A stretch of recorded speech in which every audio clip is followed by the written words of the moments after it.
Hola, hijos e hijas, espero que se encuentren muy bien el día de hoy. Continuando con nuestro curso de física mecánica y física aplicada, vamos a hablar del concepto de posición, velocidad y aceleración en una sola dimensión. Entonces, pues les agradezco mucho que estén acá y comencemos. Miren, eh, la posición es algo que nosotros, digámoslo así, tenemos una idea bastante intuitiva. Si yo les digo cuál es la posición de un objeto, ustedes me pueden decir, está arriba de la nevera, arriba del computador, está debajo de la cama. Entonces, desde muy pequeños tenemos una noción o una idea de lo que es la posición. Ahora, como estamos en una clase de física, tenemos que tener cuidado con las definiciones y con los detalles. Entonces, ¿qué es la posición desde una perspectiva física? Es la ubicación de un objeto asociado a un punto en el espacio y en el tiempo con respecto a un punto de referencia. Uf, cuando lo digo así suena como un trabalenguas. Pero, ¿de qué se trata? Miren, cuando hablamos de posición en el fondo, lo primero que tenemos que hacer es asignar un punto a un objeto. Eso es importantísimo. Es decir, cuando hablamos de objetos macroscópicos, cuando hablamos de un mouse, cuando hablamos de control del televisor, es decir, nosotros somos conscientes de ese objeto. Somos conscientes de ese objeto. Pero en física, si hablamos de la posición, debemos de precisarla. Entonces, a cada objeto tenemos que asociarle un punto. ¿Dónde? En el espacio. Y fuera de eso, en el tiempo, porque no es lo mismo que yo les diga el control del televisor está encima del escritorio, pero vamos a ver a la hora y ya no esté. Entonces fíjense que cuando hablamos de la posición tenemos que especificar el espacio y es importante tener en cuenta el tiempo. Y fuera de todo eso, siempre hay que tener un punto de referencia. Porque fíjense que los ejemplos que yo les describía de manera coloquial, ¿dónde están las llaves? Ah, las llaves están en el gancho que está al lado de la puerta. Yo quiero que se den cuenta que siempre cuando deseamos dar información sobre la posición de un objeto, tenemos que decir con respecto a qué. Entonces, ese con respecto a qué que nosotros utilizamos en la cotidianidad de nuestro lenguaje se llama punto de referencia. Ahora, para ser mucho más precisos, cuando hablamos de ese punto de referencia y de esas orientaciones, en física a eso se le llama sistema de referencia. ¿Qué es el sistema de referencia? Es un conjunto formado por un punto llamado origen, que es el punto de referencia que acabo de citar en la definición de posición, y tres vectores ortonormales. Ahí sí ustedes pueden decirme, uy, no entendí, profe, nada. El concepto de ortonormalidad viene prestado del álgebra lineal. Un conjunto de vectores es ortonormal si la magnitud o módulo de esos vectores es igual a 1 y si los tres vectores son perpendiculares entre sí, se llama ortonormalidad. Pero digámoslo así, para hacerlo en palabras simples, en palabras fáciles, son tres vectores que sean perpendiculares o tres ejes que sean perpendiculares. También lo podríamos describir así si queremos hacerlo en una especie de espacio cartesiano. ¿El punto cuál es? Para ubicar un objeto es indispensable tener tres direcciones. En física utilizamos siempre dirección X, dirección Y y dirección Z. Para los que ya vieron álgebra lineal, los vectores unitarios serían el vector Y, el vector J y el vector K. Pero de una forma u otra, en esta instancia no es tan indispensable. ¿Cuál es el hecho? Yo quiero que se den cuenta que cuando van a ubicar un objeto, técnicamente hablando, ustedes siempre necesitan dar tres datos, aunque no lo sepan o aunque no se den cuenta. Les voy a dar un ejemplo. Si ustedes desean ir a la casa de un compañero, les tiene que decir la dirección, la calle, la carrera, ¿cierto? Y si vive en un segundo o en un tercer piso, tiene que darles también en qué piso vive. Entonces quiero que se den cuenta que de una forma u otra siempre utilizamos tres datos particularmente. Ahora ustedes me dirán, ay profe, pero es que mi casa tiene calle, carrera y número de la casa. El número de la casa simplemente es un número adicional que me sirve para ubicarme sobre la cuadra. Entonces, en realidad siempre necesitamos 3 puntos o 3 coordenadas para definir la posición de un objeto. Ahora, la pregunta importante es, ¿cómo yo escojo la orientación de esos vectores? Porque yo creo que muy probablemente ustedes se acordarán en el colegio de este gráfico, de X, Y, Z. X siempre está como saliendo del tablero, Y está sobre el tablero, moviéndose hacia la derecha, digámoslo así, y Z siempre va hacia arriba. Esa es una convención, ¿cómo decirlo? Común. Pero en el fondo, eso tiene que ver mucho con la estructura de nuestro universo. ¿A qué me refiero? En estos momentos vamos a hablar de la isotropía del universo. Uy, fíjense que en la primera diapositiva ya he definido un poco de cosas súper extrañas. ¿Qué es la isotropía del universo? Yo creo que ustedes se han dado cuenta que en todas mis clases siempre como que la primera imagen yo coloco una pintura o coloco un personaje histórico, pero ahí ustedes vieron como una bola ahí con unas manchas azules, naranjas, que es la misma que tengo acá. Y ustedes se dirán, bueno, ¿qué es eso? ¿Qué representa? Miren, eso es un mapa de la radiación de fondo de microondas media, medida por WMAP, que es lo que mide. Técnicamente hablando, la diferencia entre, particularmente, cuando hablamos de posición en una dimensión, ¿a qué me refiero? Hay movimientos que son supremamente sofisticados. Es decir, hablar de cómo una hoja cae de un árbol es un fenómeno aparentemente simple de observar, pero supremamente complicado de cuantificar. Cuando hablamos del vuelo de un ave, también estamos hablando de un movimiento supremamente elaborado. Pero hay muchas situaciones donde el movimiento del cuerpo se da en una sola dirección, o mejor dicho, se puede aproximar a una sola dirección. Porque al final de cuentas, como yo he insistido mucho en este curso, la gran mayoría de las veces lo que nosotros hacemos es una aproximación de lo que es real. ¿Producto de qué? De los instrumentos de medida que tenemos. Entonces, ¿qué es lo que ocurre? Muy probablemente ustedes se han subido a una moto o un carro en una carretera muy larga y ustedes pueden decir, no, pues prácticamente me he movido sobre una línea. Este tipo de situaciones pueden encajar en lo que se refiere a posición o movimiento en una sola dimensión. Cuando estamos hablando de la posición, técnicamente hablando estamos hablando de un vector, lo que significa que debe tener componentes o un vector unitario. Aquí no nos vamos a detener mucho sobre eso, porque ¿qué es lo importante? Cuando hablamos de la posición de un objeto en una dimensión, solo necesitamos un eje, solo necesitamos una dirección, que en este caso, pues, por comodidad he utilizado la letra X. Ese eje tiene que tener un origen o un punto de referencia, ya como lo había definido en las otras diapositivas, en la diapositiva anterior, para ser más preciso. Entonces, siempre debe tener un origen, un punto de referencia. Además de eso, sobre ese mismo eje, pues tengo que tener un patrón de medida para la posición. No es una sorpresa para ustedes en estos momentos, ya muy probablemente lo vieron en la escuela, que la posición, ¿cierto? Decir, o la manera en medir qué tan lejos está un objeto del otro es a través de la distancia. Y las unidades de distancia o de longitud que utilizamos, que era también lo que hemos visto en el video anterior de magnitudes escalares, es el metro en el Sistema Internacional de Medidas.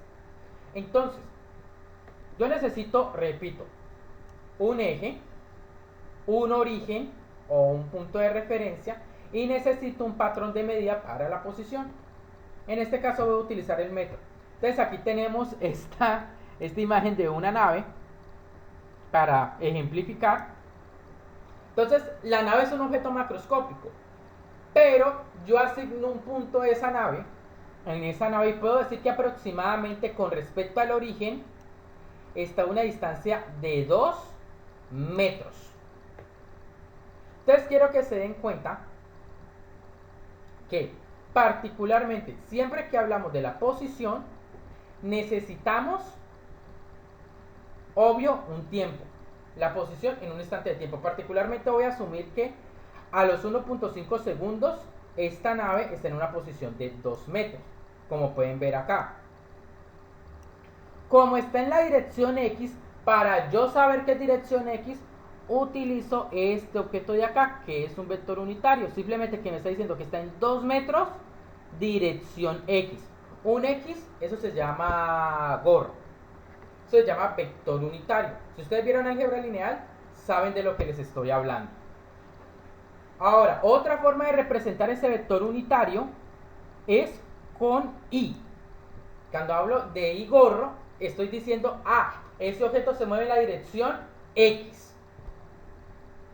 ¿Qué ocurre? La posición en un instante de tiempo la podemos determinar experimentalmente. Eso se puede hacer.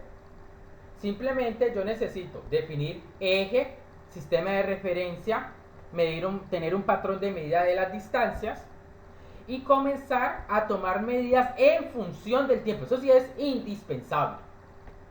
En función del tiempo. Ustedes van a encontrar este grafiquito muchas veces en este curso. O este tipo de grafiquitos. Este gráfico es un gráfico de posición en unidades de metros en función del tiempo. Este es una representación experimental de la medida de una posición en un instante del tiempo. ¿Qué son los puntos? Los puntos son valores experimentales. Ustedes dirán, ay profe, pero ¿qué son esas lineecitas y esas barras que están aquí alrededor de este puntico? Esas barras se conocen como barras de incertidumbre. Recuerdan que en el video anterior hablamos de la incertidumbre de los instrumentos de medida. Precisamente, gráficamente, las incertidumbres se representan con una barrita. Esa barrita tiene una longitud que es equivalente a la incertidumbre del instrumento de medida. Entonces, lo que yo tengo aquí son puntos experimentales. Entonces, muy probablemente eso ustedes lo hicieron en el colegio. ¿Cuál es el punto? El punto es que muchas veces nos interesa, además de tener estos punticos, tener una especie de línea de tendencia. Es decir, saber cómo se comporta en cualquier instante de tiempo. Entonces uno traza una curva que trate de unir de manera adecuada todos esos puntos. Entonces, esa lineecita roja que ustedes ven ahí, se llama un ajuste de datos. Una línea de ajuste, una función de ajuste particularmente. Ustedes van a darse cuenta que es bastante importante. Ahora,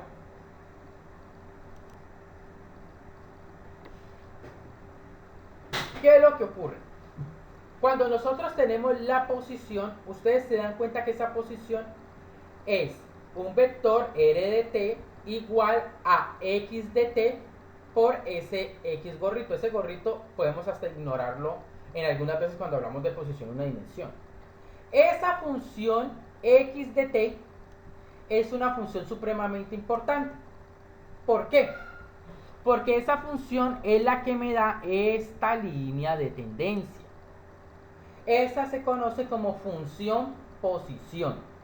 Para los que vieron álgebra lineal saben que se llama la componente del vector, pero vamos a obviar esos detalles por simplicidad. Esa función de posición es supremamente importante porque este grafiquito me dice la gran mayoría de características del movimiento. Van a darse cuenta después de eso. Con este gráfico yo puedo sacar prácticamente todo. ¿Cuál es el hecho? ¿Cómo se obtiene esa función x de t? La primera manera es experimental. Es decir, que ustedes obtienen para cada instante de tiempo, tienen la posición y Con la ayuda de un computador, con la ayuda de una aproximación, con la ayuda de un ordenador, ustedes pueden calcular esta línea de tendencia. Muchas veces los ordenadores tratan de escribir esta línea de tendencia en términos de polinomios, pero eso depende muchas veces del sistema. Hay veces que lo hace con polinomios, a veces lo hace con otro tipo de funciones, pero esas son formas de encontrarla de manera experimental. Hay otra forma de conocerla, que es desde una perspectiva teórica, es decir, no tenemos puntos experimentales, pero sí sabemos ciertas características del movimiento.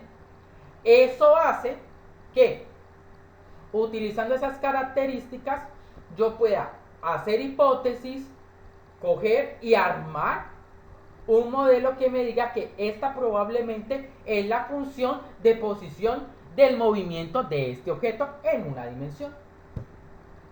Entonces, teniendo en claro que x de t se puede encontrar de manera teórica y experimental, con esa x de t se pueden encontrar muchas cosas. Particularmente vamos a hablar de dos. ¿Qué es el desplazamiento?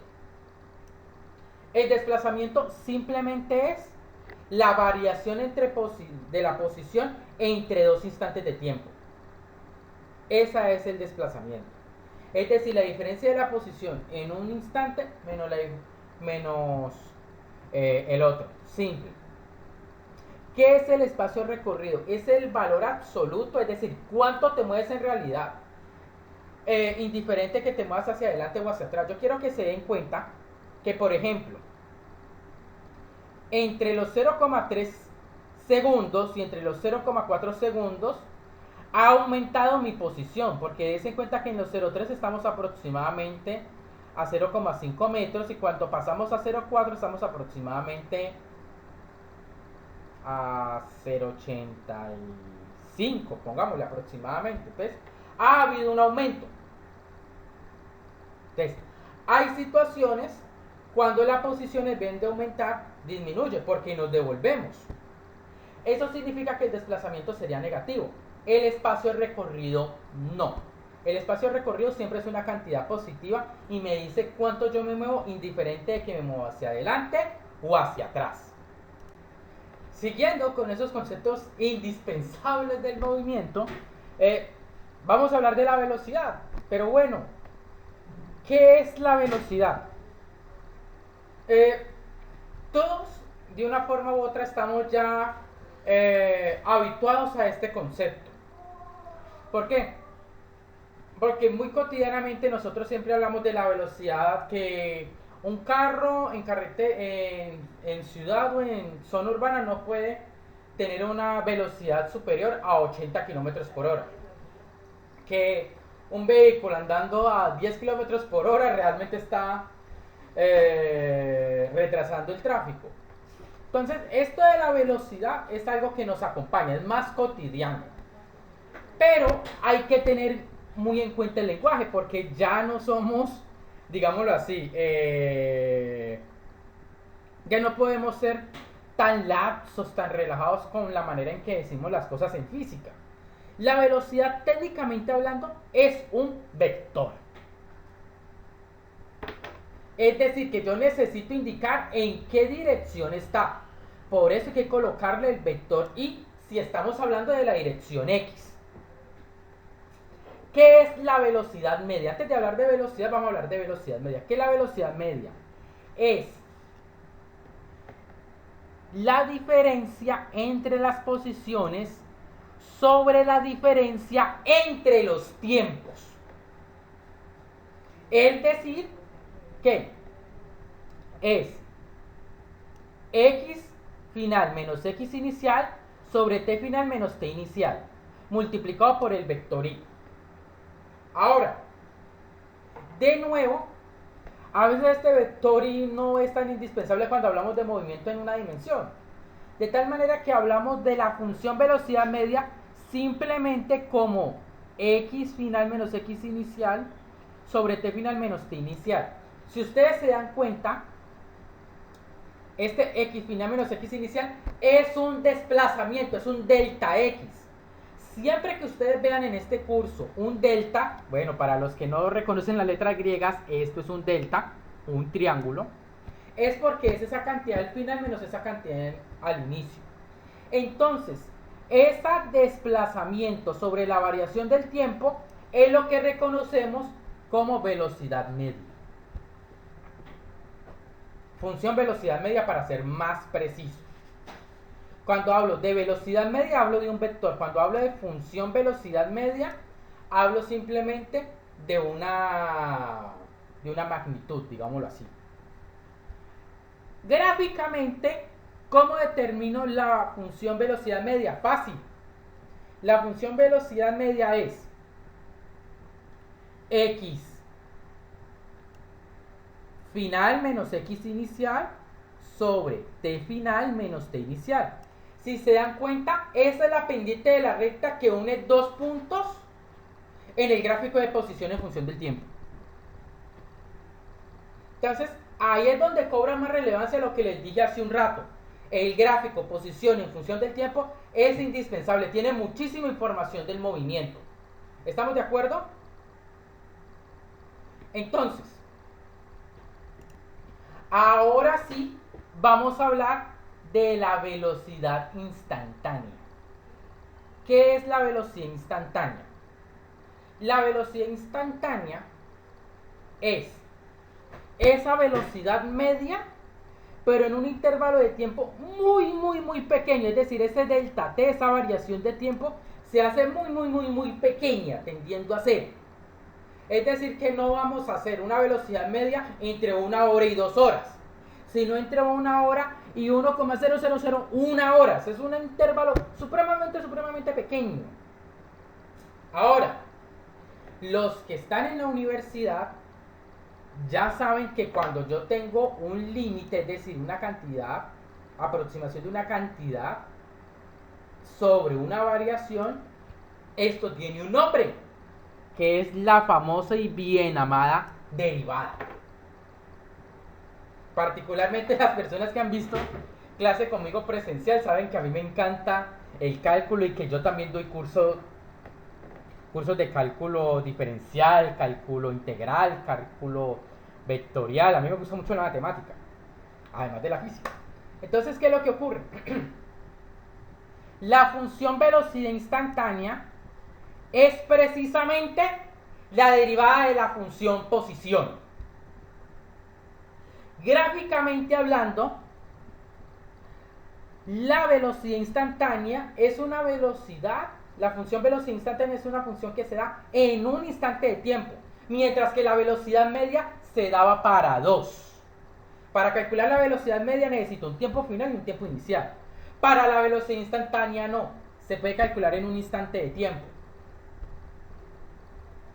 Entonces, esa velocidad instantánea, gráficamente hablando, es la pendiente de la recta tangente que pasa por ese instante de tiempo, en ese punto acá.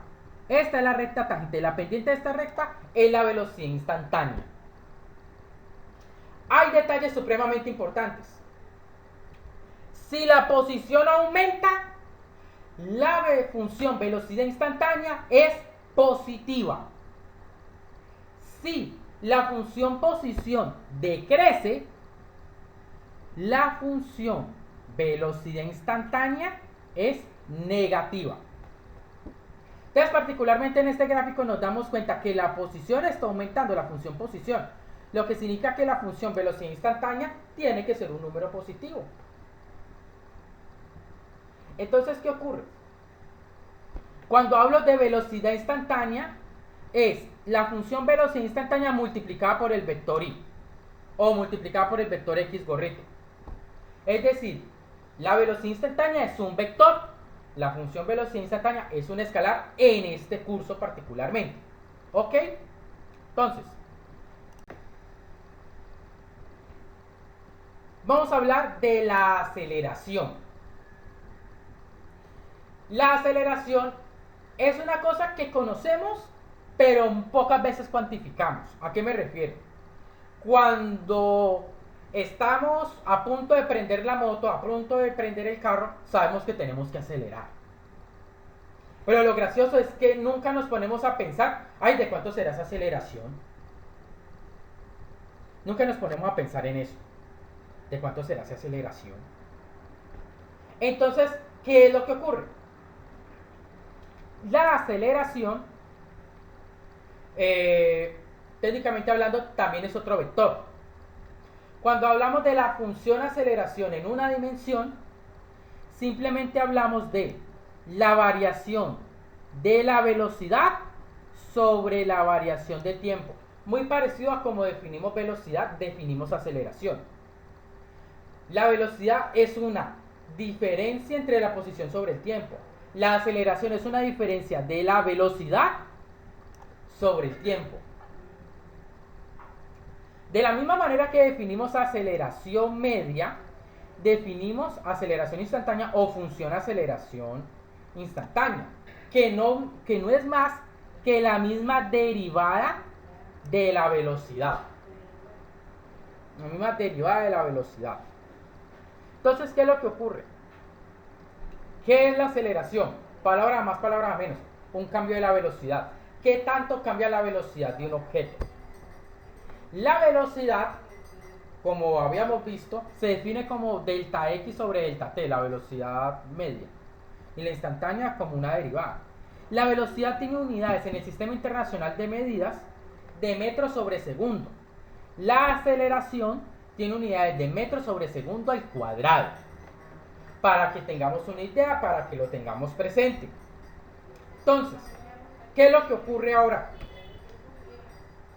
Aquí es donde viene una de las partes que a mí más me gusta, que es la relación que hay entre estos conceptos y el cálculo. ¿Por qué?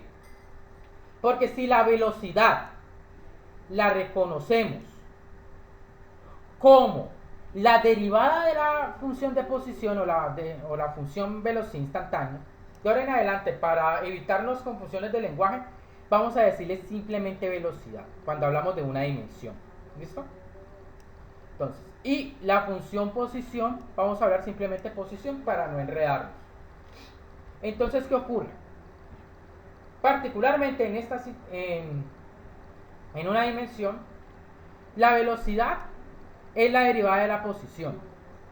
Por el teorema fundamental del cálculo, nosotros sabemos que lo que de un lado es derivada, al otro lado es integral. Parafraseando, yo sé que mis amigos que son matemáticos saben que esa no es la manera apropiada de decirlo. Pero el hecho, ¿cuál es? Si la velocidad es la derivada de la posición, significa que la posición debe ser la integral de la velocidad entre el tiempo inicial y el tiempo final. De tal manera de que si este está restando, pasa al otro lado a sumar. Y si este x final lo cambio por un x de t en el límite superior de la integral, tengo que colocar una t. Lo que significa, chicos y chicas, que de manera fácil yo puedo tener la función de posición a través de una integral. De la misma manera, si ustedes tienen la aceleración y saben que la aceleración es la derivada de la velocidad por el teorema fundamental del cálculo, sabemos que la velocidad final menos la velocidad inicial debe ser igual a la integral entre el tiempo inicial y el tiempo final de la aceleración. Esa velocidad inicial está restando, pasa al otro lado a sumar. Esa velocidad final la reemplazo por una t, y aquí en el límite superior de la integral coloco una t, y me queda que la velocidad es la integral de la aceleración. Entonces estos son dos conceptos que utilizaremos mucho en este curso. Y que si estás viendo en alguna universidad esta clase conmigo, o este curso, ya sabes que tienes que repasar derivadas e integrales, porque eso lo utilizaremos muchísimo. Entonces yo creo que en estos momentos, si de pronto tú eres un estudiante de colegio o de preparatoria, puedes estar un poco frustrado. No, porque este profesor habló de integrales, yo en mi vida he visto eso. Pero hay maneras de hacer esto. ¿Y cómo lo vamos a hacer? Utilizando otro teorema del cálculo, que es la relación entre la integral definida y la suma de Riemann. Bueno, eso ustedes dirán, no, pero es que Vamos como de Guatemala a Guatepeor, que es la suma de rimas. Eso no es tan relevante en estos momentos. Lo importante es que el desplazamiento, es decir, x final menos x inicial, se puede calcular o se puede encontrar como el área bajo la curva b de t. Simple.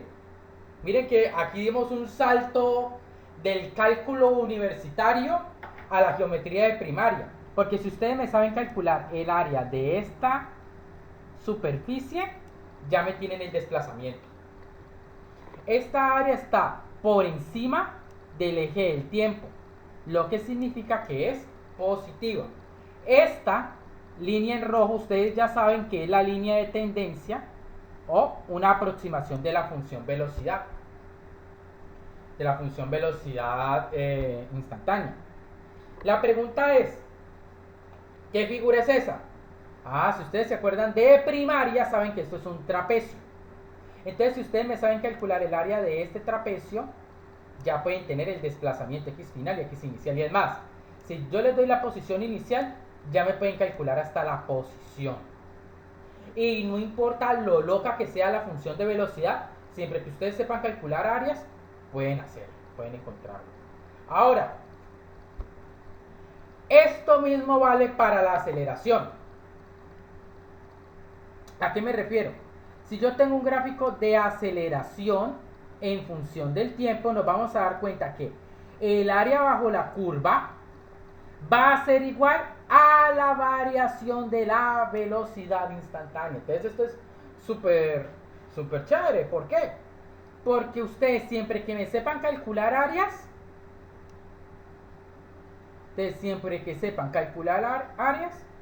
pueden calcular desplazamientos, pueden calcular variaciones de velocidad.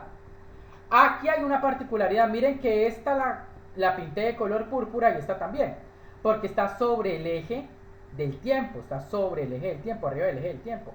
Esta de acá no, miren que está por debajo, esa área es negativa, lo que significa que restan con lo que ustedes tengan anteriormente, es decir, el área total de esta curva, lo que significaría la variación de velocidad entre 0 y 0,4 segundos, es esta área menos esta área de acá, porque esta área es negativa. Entonces, yo cojo la curva y voy sumando simplemente las áreas. Así de simple y así de fácil. Pero ustedes dirán, bueno, pero ¿cómo entendemos esto? Pues vamos a hacer un ejercicio. Consideremos el mismo gráfico de velocidad. Aquí es un abuso del lenguaje, velocidad, función, velocidad instantánea, pero vamos a llamarle velocidad, no le va a quitar validez a lo que estamos haciendo. Este es el gráfico de velocidad en función del tiempo, donde aquí tenemos la función velocidad instantánea. Y me están pidiendo, aquí está la pregunta, ¿cuál es el desplazamiento entre 0 y 0,15 segundos? Fácil, miren, aquí les dejé la fórmula. Desplazamiento es igual al área bajo la curva. En este caso es entre los 0 y los 0,15. Entonces yo tengo que ver acá, entre el 0 y el 0,15 que tengo. Miren, si esto es 0, esto tiene que ser 0,05, esto es 0,1, 0,15 y 0,2. Lo que significa que aquí están los 0,15 segundos. Si ustedes se dan cuenta, esta figura, ¿cuál es? Miren, esto es primaria. ¿Cuál es la figura que estoy haciendo con el señalador? Muchachos, es un triángulo. Entonces es súper fácil. ¿Cuál es el área bajo la curva? El área que hay en este triángulo. ¿Cuál es la base de este triángulo? 0,15 segundos. ¿Cuál es la altura de este triángulo? 0,8 metros sobre segundo. Entonces, recordemos que el área de un triángulo es base por altura dividido entre 2. Entonces, si ustedes me multiplican todo esto y dividen, me les va a dar 0,06 metros. Que en centímetros no lo está pidiendo el enunciado, pero a veces para entender de qué ¿Cuáles son las magnitudes que estamos hablando? Vamos a hacer el cambio de unidades. Tenemos 6 centímetros. Miren, facilísimo. Primaria. Ahora, si yo les doy la posición inicial, miren, si la posición inicial en el 0 es 0,01 metros, ¿cuál es la posición en 0,15? Ah, pero es que ustedes tienen el desplazamiento. Miren que aquí teníamos la fórmula. 0,15 menos 0 segundos menos la posición a los 0 segundos es igual a 0,06. Pero a los 0 segundos yo ya conozco la posición, que es 0,01. Entonces simplemente reemplazo. Lo que está restando pasa al otro lado a sumar y presto. La posición a los 0,15 segundos es exactamente igual a 0,07 metros. Es decir, 7 centímetros. Entonces, fíjense que esto no fue más que calcular el área de un triángulo. Fácil. Entonces, siguiente pregunta. Si en x igual a 0, la posición es 0,1, es decir, la misma situación en la anterior, ¿cuál es la posición a los 4 segundos? A los 0,4 segundos. Entonces, aquí tenemos que prestar atención. En el 0, me dicen que es 0,1. 0,01. Me están pidiendo la posición a los 0,4, entonces yo utilizo la fórmula. La posición a los 0,4 segundos menos la posición a los 0 segundos debe ser igual al área bajo la curva entre esos instantes de tiempo. Pero entre 0 y 0,4, ¿qué figura se forma? Ah, pregunta de primaria, ¿qué figura es esta la que estoy señalando con el puntero? Ah, sabemos que es un trapecio. ¿Cuál es el área del trapecio? Ah, es ahí donde yo tengo que buscar mi libro de primaria, mi cuaderno de primaria para darme cuenta de eso. Pero yo se lo recuerdo. El área de un trapecio es base mayor más base menor.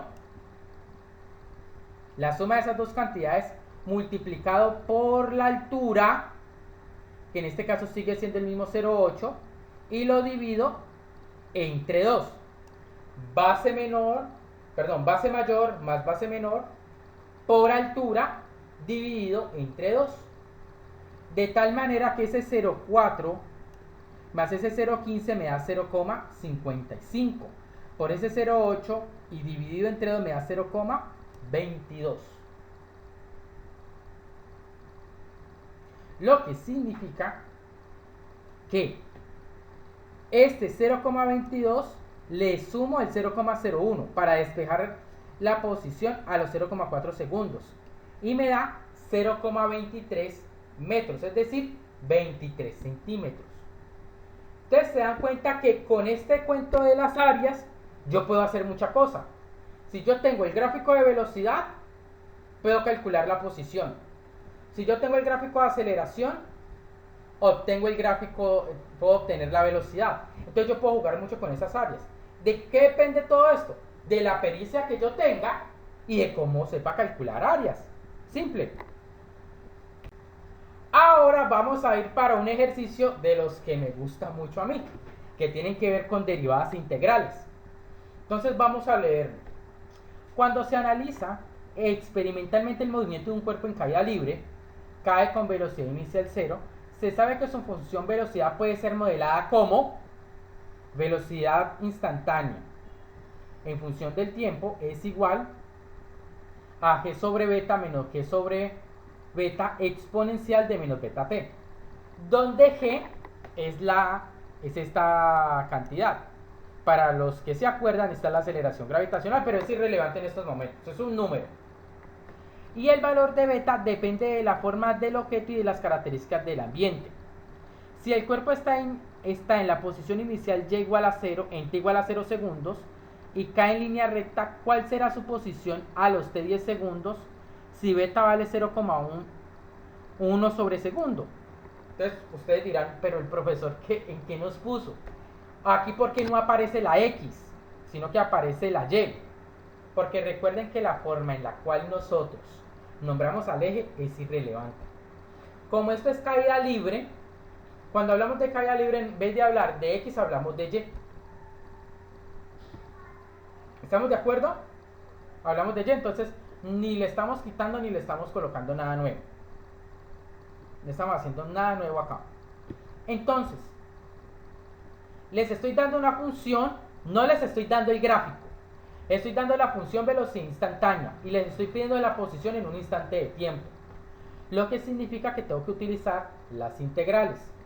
Para comodidad de ustedes, yo me tomé la molestia de escribirles aquí una tablita de derivadas e integrales que yo de ustedes les tomaría pantallazo esta imagen y la guardaría en mi corazón, me hago un tatuaje con ella, qué sé yo, lo importante es que jamás se les olvide. Así como ustedes de pronto son estudiantes de colegio y que quieren estudiar ingeniería o física, o ya son estudiantes de ingeniería o estudiantes de física, este tipo de cosas no se les puede olvidar jamás. Entonces, esto es para que lo tengan siempre presente. Entonces, aquí particularmente n, k, omega, alfa son constantes.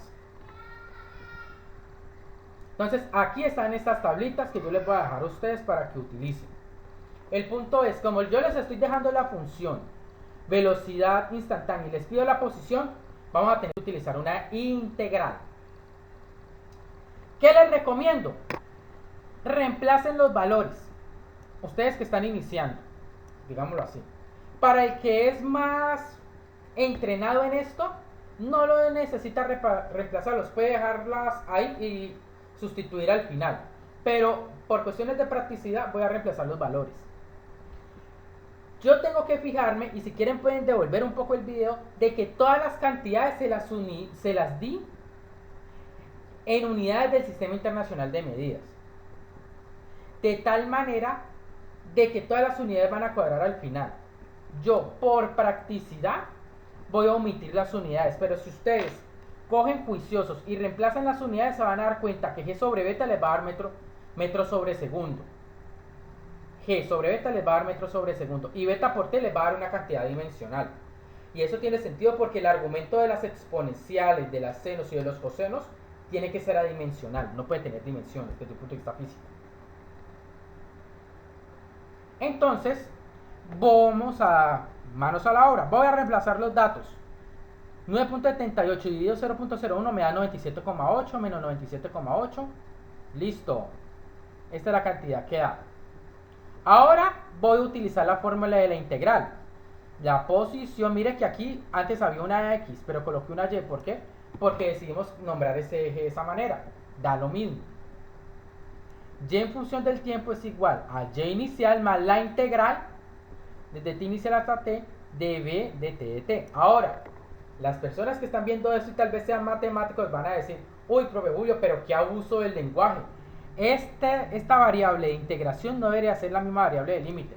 Sí, yo lo sé, pero podemos omitirlo. Eso no, ni le quita ni le pone. Lo importante es que ustedes, los estudiantes, tengan claro qué es lo que tienen que hacer. ¿El punto cuál es? Aquí tenemos la función evaluada en 10. Entonces, ¿cuál es la posición inicial en el 0? 0. En el límite es que reemplazo el 10. Dentro de la integral no la van a reemplazar. Entonces, tienen que prestar atención a esos detalles. Aquí en vez de t reemplazan la función. Miren que aquí metí la función. Entonces, analizo cada una de las partes de esta integral. Miren, la primera parte es una constante. Esa es una función que la integral es fácil. La integral de una constante es la constante por la variable. Aquí me queda menos 97,8 exponencial de menos 0,1t. Esa es la integral de una exponencial. Miren, integral de la exponencial. K a la alfa e, k a la alfa t. La integral de eso es k sobre alfa e a la alfa t más c. Simple. Es simplemente reemplazar. Cojo y reemplazo y me queda esto. De todas maneras, ustedes ya vieron un curso de cálculo, saben qué es lo que estoy haciendo en este momento. Reemplazamos y evaluamos en el límite superior menos el límite inferior. ¿Recuerdan? Simplemente donde va la t reemplazo el 10. Aquí reemplazo menos donde va el 0, pues reemplazo. Donde va t reemplazo con el 0. Inicial, esto es 0. 0,978. La exponencial de 0 es 1. Es decir, que esto me queda 978.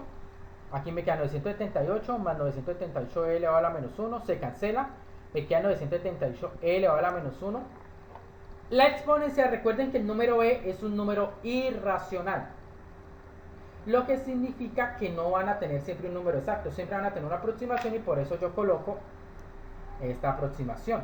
978 elevado a la menos 1 me da 359,78, pero esa no es la respuesta, porque yo siempre al final debo reemplazar con las unidades. Si esta es una posición, tiene que estar en unidades de metros. Entonces, ustedes dirán, uy, profe, pero qué complicado. Pero tienen que repasar integrales. No es difícil, solamente es cosa de practicar. Entonces, particularmente, eso es todo por el día de hoy. Les agradezco muchísimo que me hayan acompañado. Tal vez las personas que están en el colegio o la preparatoria se sienten un poquito frustradas por lo que hablé aquí de integrales, pero no se preocupen. Los que están en la universidad ya vieron cálculo 1, ya saben cálculo 1, cálculo 2, perdón, o cálculo integral. Se dieron cuenta que lo que yo hice aquí fue extremadamente simple. Pero lo importante, chicos, es que todo quede claro. En los comentarios siempre me pueden hacer preguntas, siempre me pueden hacer observaciones. Siempre estoy presto a colaborarles. Muchísimas gracias por todo. Como siempre, denle un me gusta y suscríbanse en el canal. Y nos veremos en una próxima. Chao.